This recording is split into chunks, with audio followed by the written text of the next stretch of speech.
Welcome back, my friend. I am excited to have someone with me today that I've been looking forward to speaking to. Um, if you are thinking of overcoming betrayal, finding trust, love, and happiness on your terms with a betrayal recovery specialist, our guest here, Vanessa Cardenas, is the person you need to speak to. She has an incredible bio and things that she has done. She has been newly verified on Medium, and we're going to talk a little bit about this. But before we jump into the show, I must say, welcome, Vanessa. Thank you for being here. Oh, thank you so much for having me. I've been so excited about this conversation because when we initially had our chat, we were 3 minutes in and we were like, oh, this is perfect. This is This is great. perfect. We speak the same language. We have the same, there's so much synchronicities. And so Mhm. I've been looking so forward to chatting with you and having an impact on your audience. Look at all that you do. My goodness. Thank you. I do the things that I do because other people have poured into me. So this show is really specifically been launched as a dream of mine to help others leverage confidence by the things that we're going to talk about. And I know that individuals who are listening, whether or not they've gone through betrayal, there is a reason you are listening. Maybe not you, but perhaps somebody else has. And this conversation is going to help you, is going to enlighten you, but it's more importantly going to create a ripple effect and let you know that you or others are not alone as we go through this journey. So let's jump in. I am curious. I haven't met another overcoming betrayal person, someone that is helping people overcome that. What led you here? Because that's not what you were thinking when you were 5 and said, I'm going to become a betrayal coach. No, yeah, no, not at all. Not at all. I'm a C-suite executive, actually, for the last 20 years in healthcare. Mhm, And nobody becomes a betrayal recovery specialist. Nobody studies it mhm, unless you've experienced it. mm, And I did. 3 words, 3 words, 3 words. I've met someone mm. that my husband said to me one day that just completely blew up my world, completely shattered into a million pieces. And I fell apart. And I'm a strong woman. Mhm. I have a psychology degree. Why was this affecting me the way it was? Why did I descend into darkness like no other? It was a grieving process. And I know that grief is just very, very overwhelming, especially when you lose someone. Yeah. I didn't lose someone. He was standing right there, taking Mhm. my heart out of my chest and stomping on it, in Yeah. essence. And I descended into that darkness. I could not believe how affected I was. And it wasn't until I actually reached out for help because I thought I could do it on my own. I can read a couple of books, I can attend a couple of Right. seminars, I'd be fine. I didn't need to talk to anybody. Why would I need to talk to anybody? No, I could do this. And I wanted to keep it in-house. I didn't want anybody else to see that vulnerability that this was happening to me. Oh, it was terrible. It was Yeah. terrible that I did that to myself. I Mhm, was I was selfish. mhm. And it wasn't until I got that necessary help that I reached out to a therapist, to a coach, because they are different. Therapy digs Yeah. into your past and figures out, Right. why type of thing. Your coach, here, present, what's going on right now, and let's look towards the Mm, future. And I did it simultaneously, which was great, which was great. And I learned from all of the gurus. You name it, I have either attended their seminar or I have worked with them one-on-one as well, because you do need the help. You absolutely do. And I found myself going through a situation where you had mentioned at the start of this conversation that people might not have experienced betrayal. It's my experience that more people have had betrayal than they'd like to admit, that they almost actually don't even put the language to it. Oh, so Why? good. why this was affecting me so severely was that I had what I refer to all these micro betrayals throughout Mm. my entire life, starting in childhood, in kindergarten, when the bully took your lunch money and Mhm. nobody stuck up for you, and you have all these friends and nobody's sticking up for you with the bully. That's a Yeah. little bit of a betrayal, but you don't have the language to be able to talk about that or to be able to say that. And all throughout my life were always these little micro betrayals that I just glossed over. I put a Band-Aid over it and that was it. It was gone and out of Mhm. sight, out of mind. But when you get I've met someone, all of those also open up. Yeah. Because now you have the language, now you see it, and you need the help guiding you through, because the first thing we do is we numb ourselves, we Mhm. avoid, and we distract ourselves because we don't want to feel that pain. We Mhm. don't, but we do. And we need to go through it. Because I Mm. can tell you this, the other side, oh, it's so beautiful. It really is. And dare I say, I'm better for the experience. I am Mhm. absolutely better for the experience. And I have the most attractive quality, at least in my mind. And I say it to other people, what is the most attractive quality on either gender? Do you know what it is? Confidence. Yes, exactly. Confidence. It's my word, so I Yes, know. exactly. It doesn't matter your shape, your size, nothing. If you Absolutely. exude confidence, you walk in owning the room, not arrogance, not to be Right. confused with arrogance, but confident in your own skin. It's so attractive. Yeah. It absolutely is. People gravitate to you. You radiate it off of you. Mhm. And I am grateful for the betrayal. And this, of course, is in hindsight. In During the hindsight, absolutely. Yeah, during Yeah. the moment, I'm like, oh my God, I'm dying. I'm Yeah. dying. But yeah, so I had made a pact with God's source spirit that if I could get a reprieve from how much I was hurting, that I promised that I would help someone else. I'm so glad you're saying this. As I'm hearing you speak, I very similar to your story. I didn't have the three words. I actually found on email randomly, and that betrayal. Definitely, I was overwhelmed with the emotions, and I felt alone, and I felt confused because I thought, "Wait a minute, what is happening?" And nobody ever prepares you. Nobody, and even if you talk about it, and even if we share, this is what I felt, what I experienced, it is very unique grief, because grief is unique to all of us because of our experiences. Um, the path to regaining trust definitely begins with doing the internal work. And I also worked with a coach. I also worked with therapists at the same time, but a coach definitely made the big difference. How do you help individuals begin to get in the path of regaining trust? Of again, like you say, I've read you mention finding happiness in your own terms, because when you're going through it, you don't think happiness is there for you. I was thinking I was going to be a cat lady for the rest of my life, and by the way, I'm allergic to cats. Not that there's anything wrong with that, right? But I envision this, oh, woe is me life. And now I'm on the other side, but I know that there's people who maybe are not there yet. Tell me more about that. Mm, yes. It's such you said it so beautifully. You absolutely did, and I'd love to add to it. It really comes down to ourselves first. We think that betrayal recovery is the relationship. We need to fix the Mhm. relationship. No, no, no, no, no, no, no.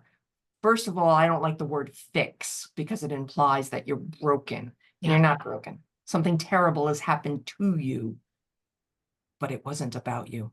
Yeah. Wasn't about you. So the first area that I usually work with clients is that trust. But most people think, oh, I have to trust my partner. No, no, no, no, no. We're not even at your partner. Trust yourself, Yeah. because you suddenly have just completely shattered your sense of what the world is like.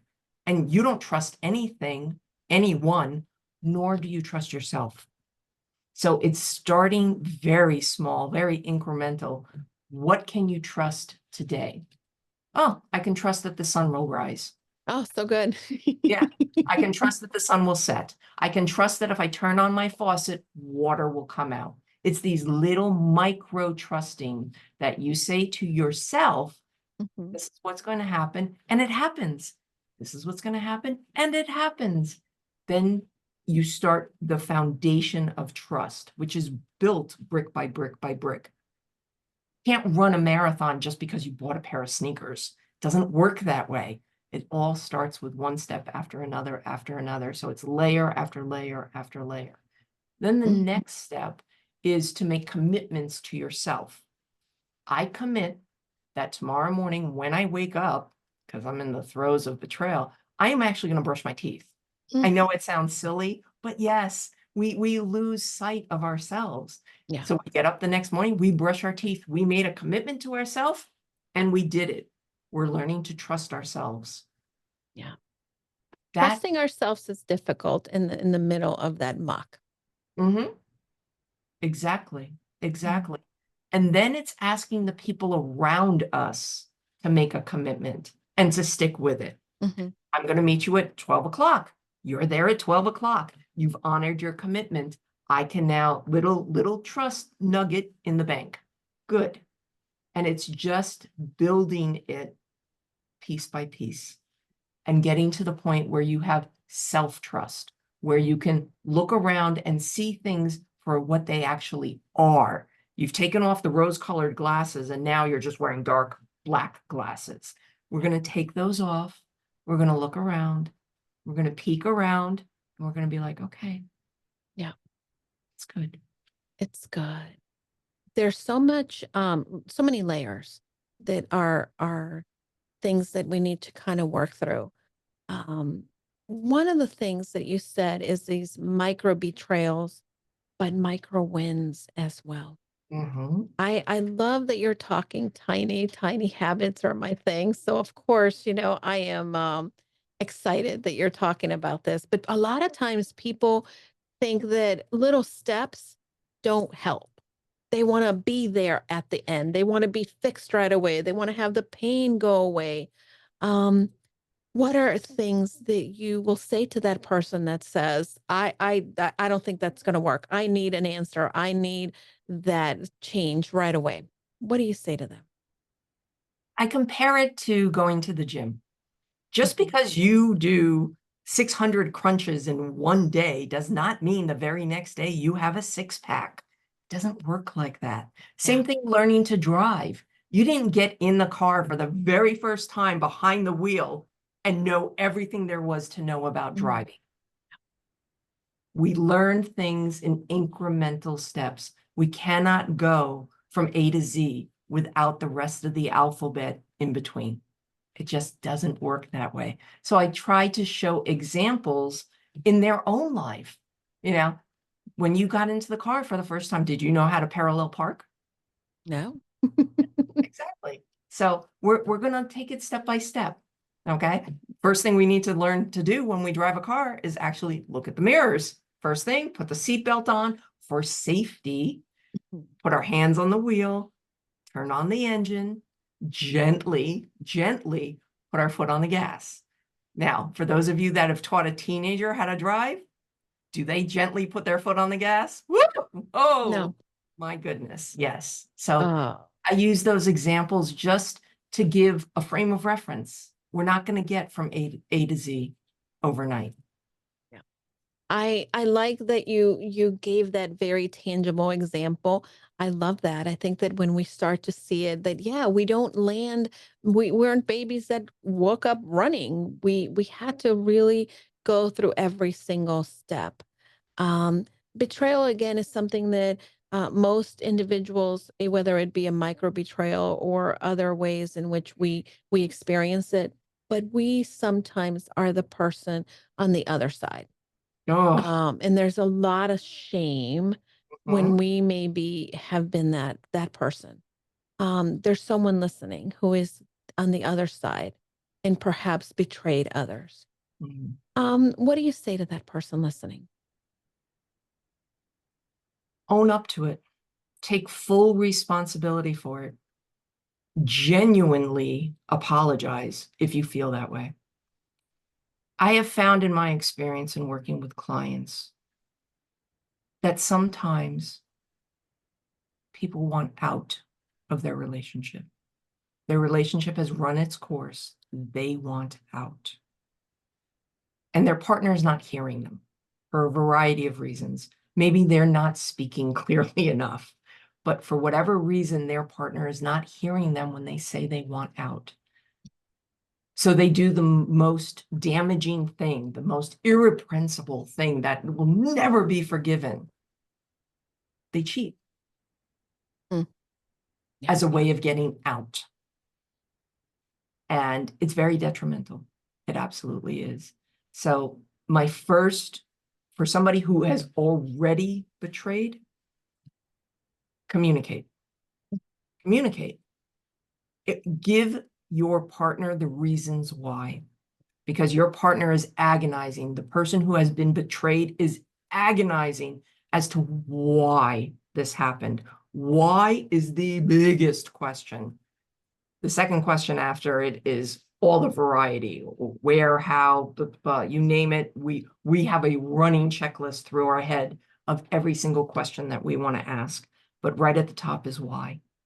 So for the betrayed, for the betrayer, the one who has betrayed, own it. Mm, Own it. Be transparent. Speak. Communicate. Give your partner the reason why. As painful as it is, do not string your partner along if it is in fact that you want out of the relationship. mhm. And for those that have been betrayed, that's a question to ask. I didn't even think of that when my husband said I've met someone that he was wanting out of the relationship. Hadn't even crossed my mind. And you would think right at that moment, oh, he wants out. But what had happened was, in my particular case, because he said those three words to me and I completely fell apart and I raged. Ooh, I raged. He shut down. He turtled Mm, in.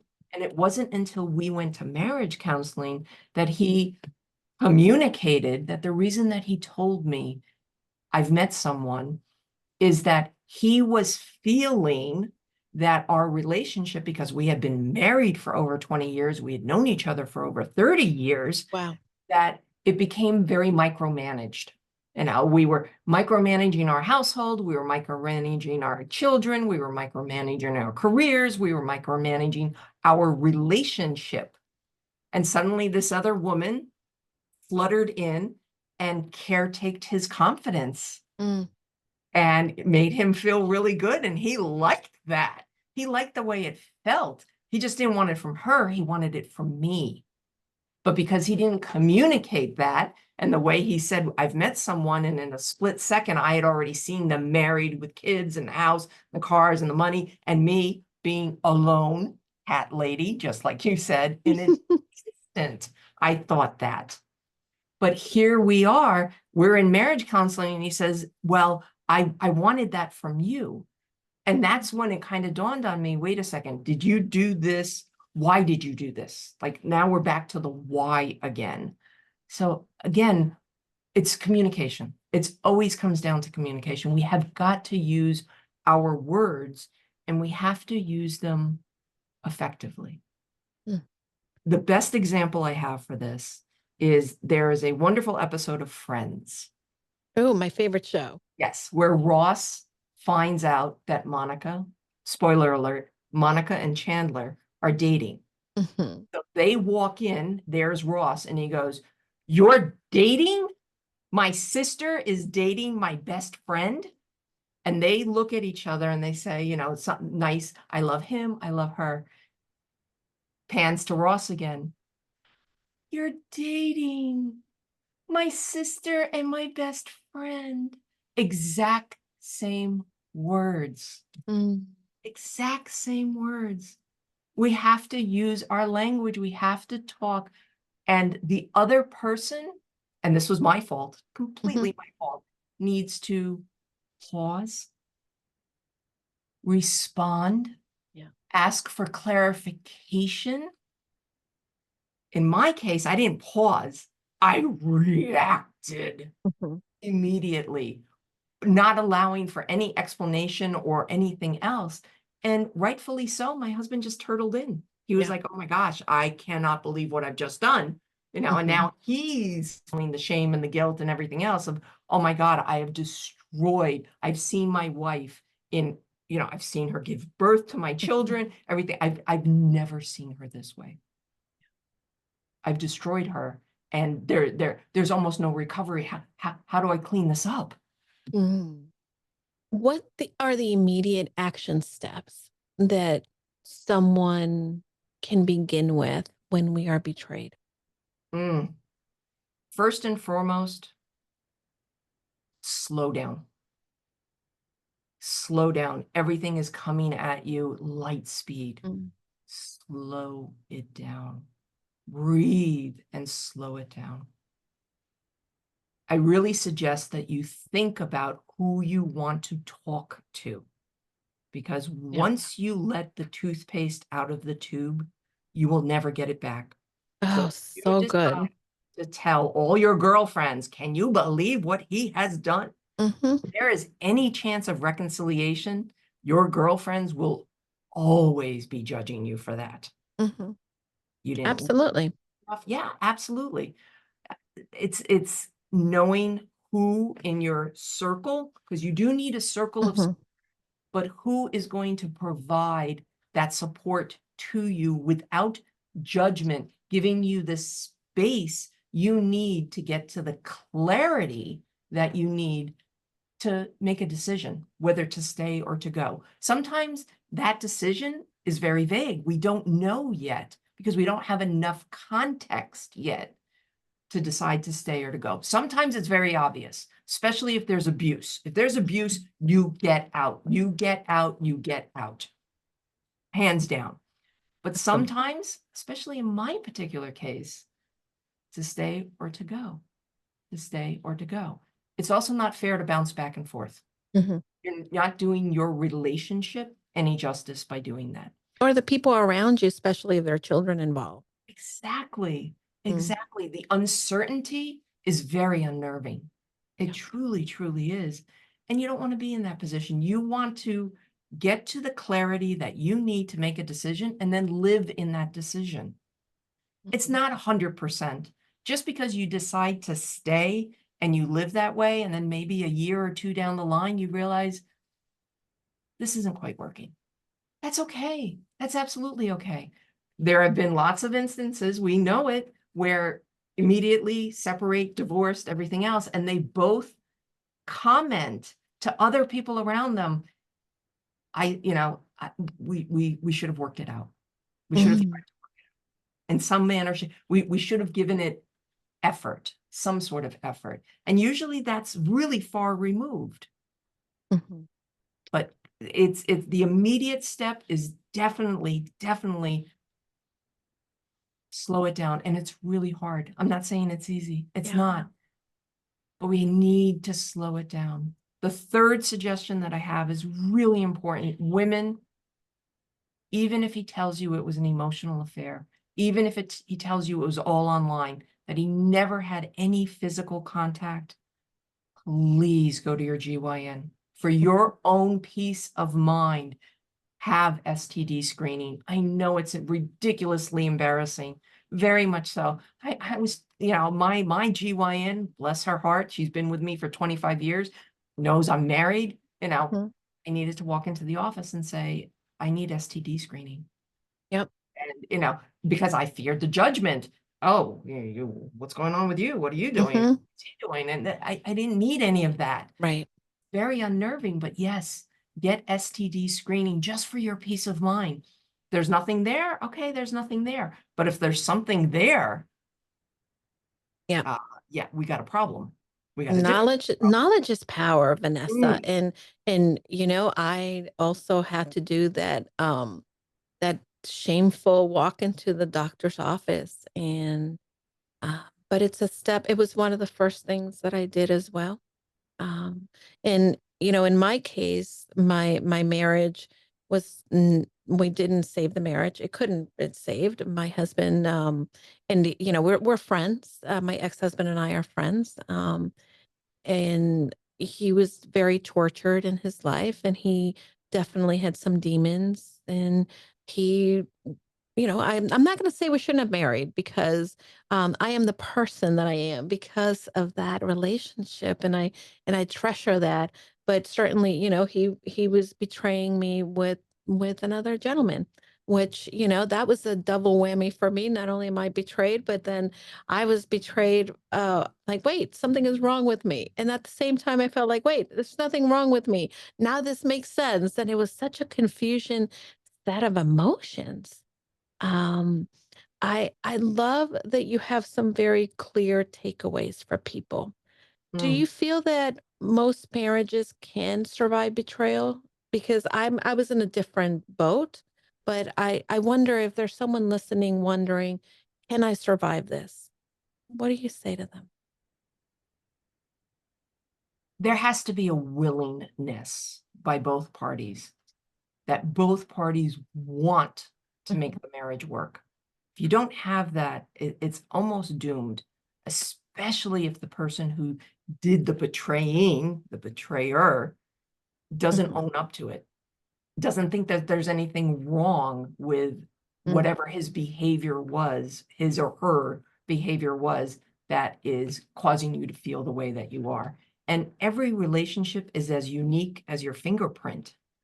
And that mm, means every recovery is equally as unique. And whether you decide to stay or to go, that decision needs to come from clarity, and it only needs to come from within you. No mm, one can tell you. You make that decision on your own. It's a really hard decision to make, but you are able to make that decision. And I recently, just yesterday, oh my gosh, just yesterday, I spoke to one of the very first clients that I had many, many years ago. And we went through a lot of variety of exercises to get her to that clarity. And she decided not to stay in the marriage. mm. She was married for almost 3 decades. She decided, you know what? I need out. And she called me yesterday. She called me yesterday and she said, I met a woman who's suffering. Can I refer her? And I said, of course. And I said, how are you? And she goes, I am great. I am great. I stepped into who I was meant to be.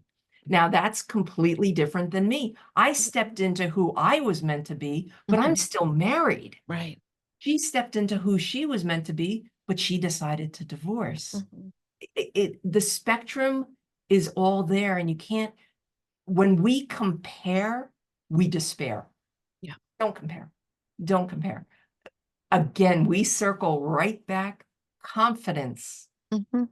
Be confident in your decision. Mm. Own it. Own it. And it's okay. And it's okay in the beginning not to be okay, because you Yeah. won't be. And it's okay. And be gentle with yourself. Just be Mhm. gentle with yourself. Slow it all down, but don't numb, avoid, and distract. Don't Mhm. try to skirt around it. Don't dismiss it as, oh, okay, whatever. No, no, no, no, no. You gotta work through it. Mhm. Because when you look in the mirror and you see yourself and you look deep into your eyes, you want to just have that confidence burst out of you and just say, you know what? I'm pretty amazing. Yeah. Yes. So good. I want to ask you, and again, you're dropping so many pearls of wisdom. I know that I'm going to listen to this episode again, because I love going back and hearing the conversations, because there's something that I don't always listen to in the beginning, although I'm listening to you intently. There's always another pearl of wisdom I'll pick up. But you are a mental fitness coach, as I am myself. How can we use mental fitness, and what is mental fitness, and how can we use it to leverage these skills to overcome that betrayal from a partner? Mm, yeah, mental fitness. People don't recognize it. Mhm. They don't understand that, yes, you can go to the gym and work out your body, build up those muscles. Yeah, your mind is as well. And we have, especially when we go through betrayal, we have the nasty chick voice on our shoulders. Mm. For men, they have the authoritative voice on their shoulders as well. But for women, we have the nasty chick voice who is relentless. She beats us down. So mental fitness is about tapping her down, especially right after betrayal. I like to use a variety of exercises. Um, I love Positive Intelligence, wonderful book, great app as well. Run through the course, everything else. One of the things is just the touch, just the act of touching. We don't touch ourselves. No, We don't. Even just mm, give mm, yourself a hug for yes, sure. yes, absolutely. This, just this. Just this. Something with our hands, just touching. That's why I encourage my clients. When I go like this, they're like, yeah, yeah, type of thing. I'm like, do you have a favorite hand lotion? Do you have a favorite hand lotion? Favorite scent? Mhm. Oh, I love roses.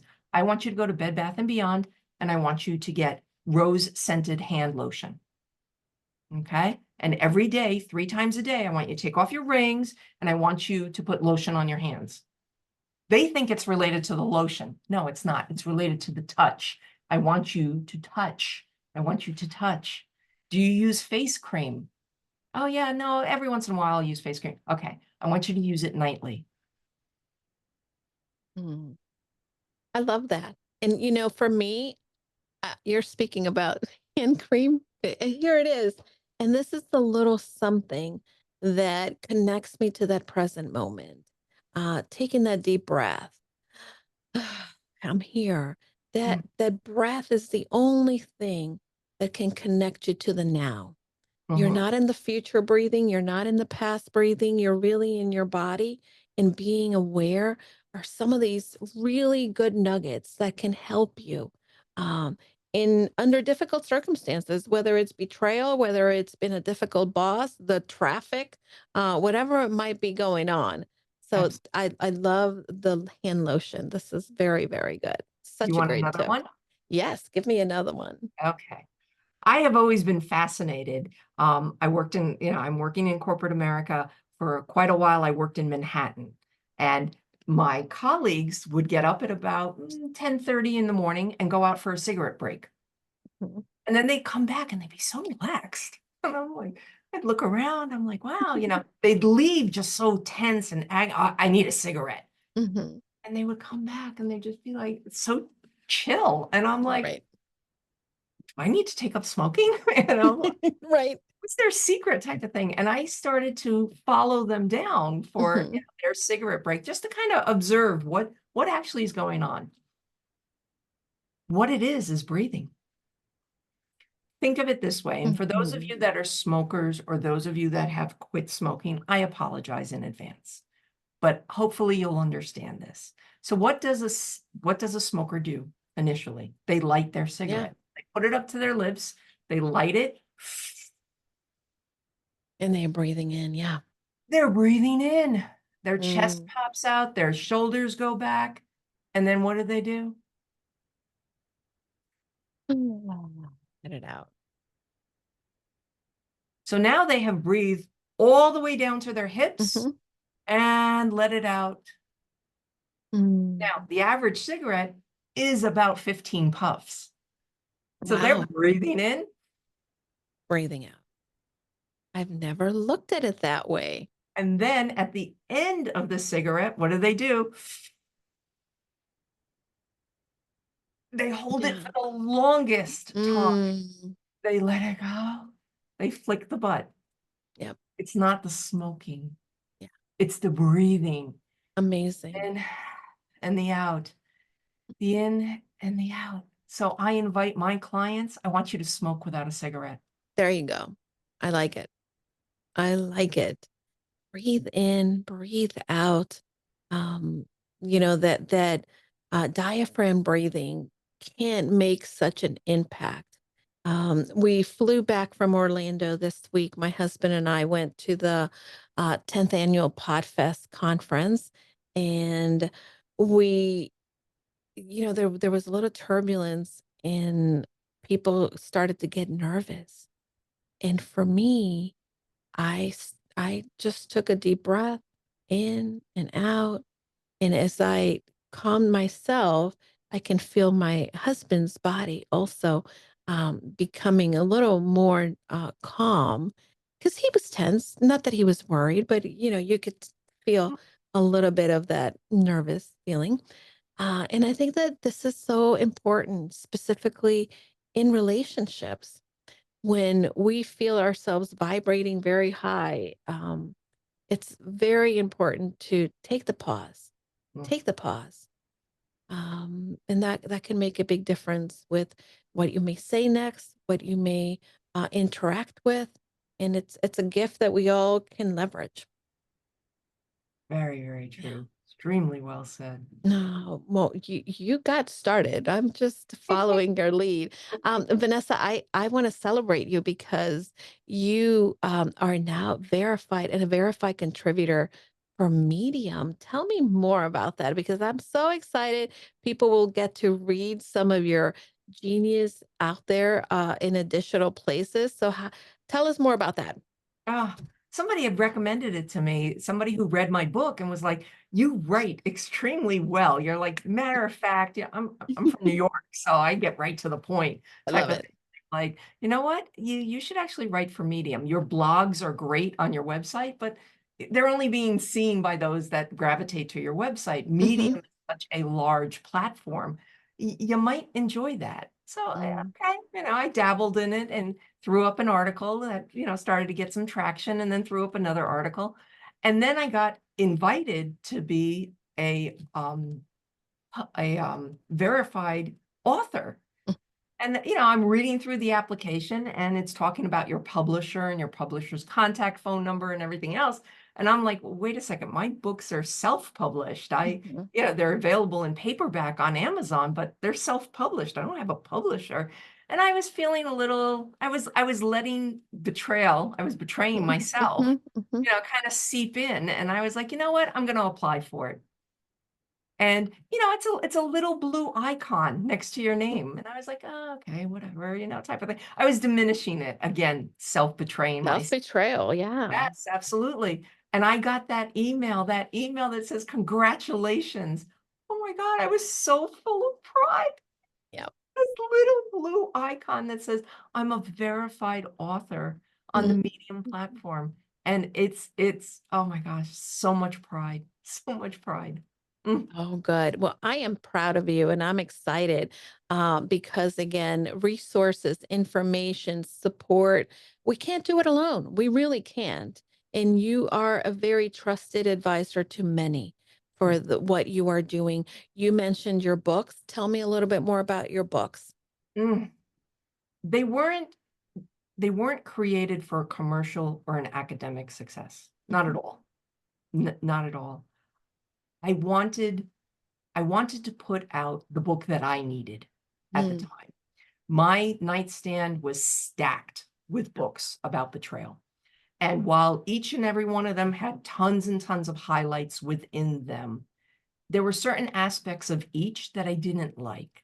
Not the religious undertones, not the guilty undertones, not the scientific jargon that just went right over my head.